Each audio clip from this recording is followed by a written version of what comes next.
Исторические горы на сырье. Власти Башкирии ищут возможность провести геолого-разведочные работы на Шиханах без снятия с них статуса памятника природы. Об этом заявил руководитель администрации президента республики Владимир Балабанов.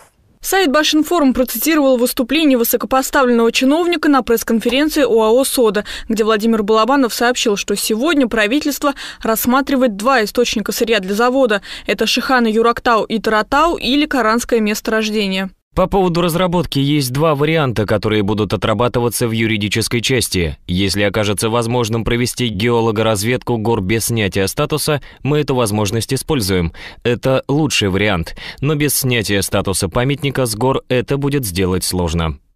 В башкирском правозащитном движении Кукбуре такое заявление руководителя администрации президента республики посчитали прямой угрозой для шиханов. Мы однозначно против.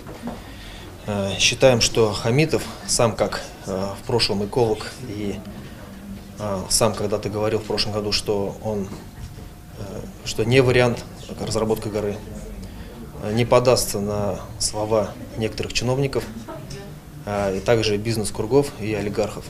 И все-таки гора будет защищена. Напомним, что Шиханы – место историческое. Здесь принимались самые важные решения для башкирского народа. И сейчас как раз обсуждается вопрос о возведении мемориального комплекса возле горы Таратау.